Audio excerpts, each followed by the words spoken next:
मेरे प्यारे बच्चों और सभी साथियों, आप सबका बहुत बहुत स्वागत है हमारे फिर से बाल शिक्षा दर्शन चैनल में। आज हम नए कुछ लेकर आए बच्चों के लिए। आज हम ये स्टिक लेकर आए। ये हमारे पास स्टिक है कुछ बांस की, और ये स्टिक है कुछ छोटी हैं कुछ बड़ी हैं। आज हम इनसे बच्चों को आकृतियाँ बनाना सिखाएंगे। ये जैसे सरकार हमें बताती है कि हमें टीएलएम के संबंध में जानकारी होनी चाहिए, तो टीएलएम हमारा ऐसा होना चाहिए जो सुलभ हो, जो हमारे आसपास के चीज़ें हमें टीएलएम के रूप में प्रयोग आ सकें। तो ये बड़ी आसानी है। यहाँ पे हम किसी भी लकड़ी का ऐसे छोटी छोटी स्टिक बराबर बना करके हम इनका प्रयोग कर सकते हैं टीएलएम के रूप में। तो आज हम इनसे सिखाने वाले हैं बच्चों को आकृतियाँ बनाना।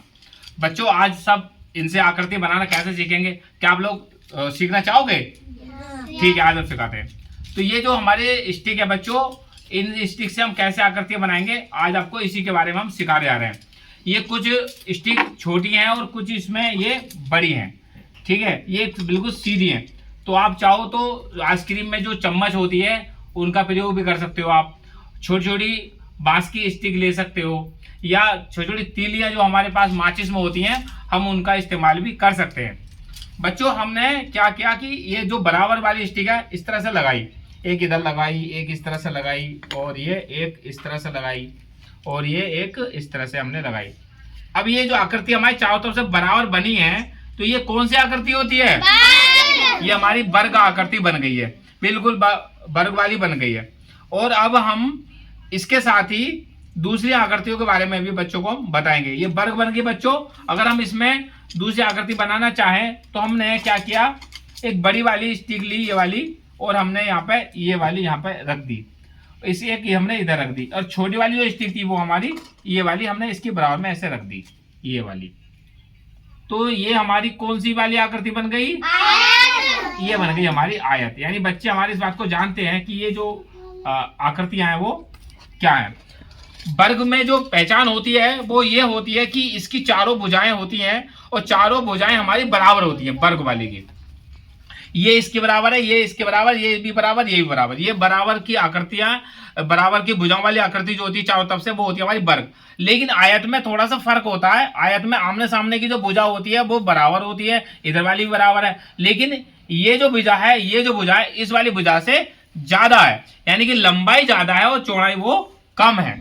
कि चौड़ाई में हमने छोटी वाली स्टिक ली और लंबाई के लिए हमें बड़ी वाली स्टिक ली, लंबाई बड़ी वाली और चौड़ाई में छोटी वाली। तो ये हमारी आयत वाली आकृति बनी है।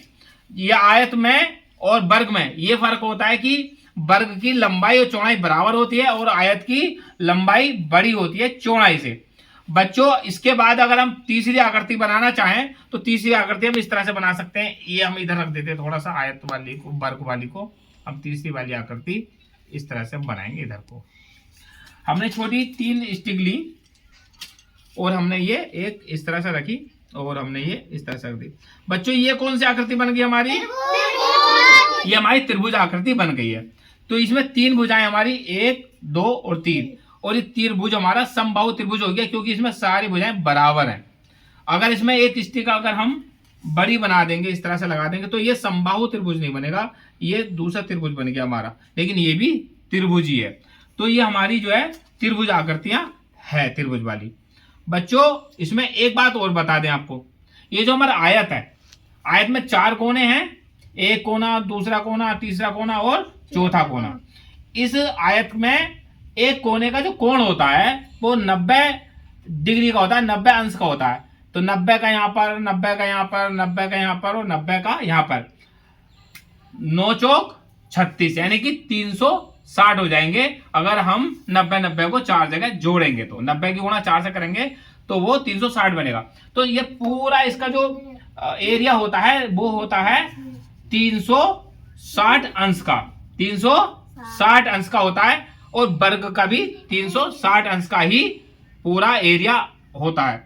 लेकिन त्रिभुज में ऐसा नहीं है, त्रिभुज में ऐसा बिल्कुल भी नहीं है। त्रिभुज में 1, 2, 3 ही कोने हैं, और ये जो कोना होता है त्रिभुज में ये छोटे बड़े हो सकते हैं कोई। तो बच्चों अब आगे हम ये सिखाते हैं। हमने कोणों के बारे में आपको सिखा दिया कि मान लो ये हमारा आयत है और ये हमारा वर्ग है और ये हमारा त्रिभुज है। हम इसको त्रिभुज में कैसे बदलें या इसको वर्ग में कैसे बदलें, इसको हम आयत में कैसे बदलें या इसको त्रिभुज में हम कैसे बदलें, तो हमें ये चीज सीखनी है। अगर हमें इसे त्रिभुज में बदलना है तो हम इसमें एक स्टिक बीच में लगा सकते हैं, बड़ी वाली ये वाली लगा दी तो ये हमारा त्रिभुज में बन गए। एक और दो त्रिभुज हो गए। कितने त्रिभुज हो गए? दो त्रिभुज। अगर इसे हमें आयत में बदलना है तो एक स्टिक बीच में लगा दो यूं करके, तो इसमें कितने आयत हो गए? अब दो आयत हो गए, एक ये वाला और एक ये वाला। अब इसमें देखो इसकी जो लंबाई है वो ज्यादा हो गई और चौड़ाई जो है वो कम हो गई, ये चौड़ाई हमारी कम हो गई। इसमें दो आयत हमारे बन गए हैं।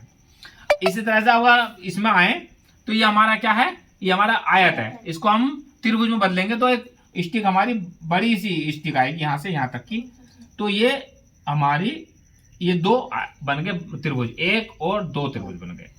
इसी तरह से अगर इसे हम वर्ग में बदलना है तो हमें ये देखना पड़ेगा जितनी इसकी दूरी है ये वाली स्टिक है, इसकी बराबर की स्टिक लेंगे। इसकी बराबर वाली स्टिक ली हमने, ये वाली स्टिक ली और ये तो हमारी यहीं रख गई।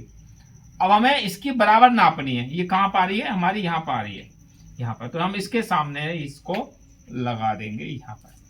ये हो गया हमारा इधर का हिस्सा वर्ग हो गया, और इधर का हिस्सा जो हो गया हमारा वो छोटा सा बचा हुआ ये आयत रह गया। तो ये चीज समझ में आ गई बच्चों आपको? अब हमारे पास आता है ये वाला त्रिभुज। अब हमारे पास आता है ये त्रिभुज को ये हमारा मान लीजिए त्रिभुज है, ये हमारा त्रिभुज है। इस त्रिभुज को हमें बदलना है किसमें? वर्ग में बदलना है। तो वर्ग में बदलने के लिए या हमें इसको बदलना है किसमें? आयत में बदलने के लिए हमें इसके लिए और स्टिकों की आवश्यकता पड़ेगी। कैसे पड़ेगी? इसको हम अभी हटा देते हैं। ये हमारी ऐसे रखी हुई है, इसके सीधा इसके ऐसे लगा दो सीधा, और इसमें भी सीधा लगा दो, और हम इसको ऐसे लगा सकते हैं, इसको ऐसे। तो ये हमारा बन गया, हाँ, इसके अंदर त्रिभुज भी रह गया और ये हमारा वर्ग बन गया। तो इस तरह से हम बच्चों आकृतियां बना सकते हैं। अगर हमें इसके अलावा भी दूसरी आकृतियां बनानी हो, जैसे हमें क्या बनाना है? हमें बनाना है एक, मान लो षष्ठभुजाकार। तो षष्ठभुजाकार में कितनी चाहिए? 6 चाहिए, 6 चाहिए। ये बनेगा षष्ठभुजाकार। ये हमारी षष्ठभुजाकार आकृतियां बन गई। ठीक है बच्चों, तो अब हम ये आकृति के बारे में थोड़ा सीख गए। अब हम इसके चीजों के बारे में पता करेंगे कि कौन सी चीज कैसी होती है। तो षष्ठभुजाकार के चीजें जो देखी होंगी आपने, ऐसी चीजें होती हैं हमारी, जैसे कंडील बनता है, या हमारा जो छत्ता होता है मधुमक्खी का वो इस तरह का होता है, और बहुत सी सारी चीजें ऐसी बनती हैं जो इस तरह की होती हैं। हमारी घड़ियां भी ऐसी तरह के बनी हुई आती हैं। तो ऐसी चीज हम देखते हैं, लेकिन हम इस तरह की कौन सी चीजें देखते हैं जो ये हमारे आयताकार हैं? ऐसी कौन सी चीज देखते हैं हम बताओ? मेज है, और कौन सी? और मेज, दरवाजे, डिब्बे, और घड़ी भी, वेरी गुड। और दीवार, मकान जो है वो इस तरह के बनते हैं, छतें बनती हैं। और इस तरह की कौन सी चीजें होती हैं वर्गाकार की? जैसे हमारी लूडो, शतरंज बोर्ड, और डिब्बा भी होता है, खिड़कियां भी इस तरह की हो सकती है, स्टूल होता है। और इस तरह की जो चीजें होती हैं वो कैसी होती हैं? त्रिभुजाकार कौन कौन चीज होती है? जैसे समोसा है, मंदिर है, पिज्जे की जो एक पीस होता है उस तरह का होता है, या ब्रेड को हम बीच में से काट देते हैं तो वो ऐसा बन जाता है ब्रेड पकौड़ा। तो ये बच्चे आज आप स्टिक से इस चीज को सीख गए हो। आशा करता हूँ कि आपको समझ में आया होगा। क्या आप लोग समझ में आ गए इसको? समझ गए? तो हम अगली वीडियो में कुछ और सिखाएंगे। आज के लिए इतना ही काफी है। और जिन्होंने हमारी वीडियो देखी, अगर अच्छी लगे तो लाइक करें, कमेंट करें, बच्चों को दिखाएं और अपने स्कूल में भी इसको कराएं। सभी का बहुत बहुत धन्यवाद।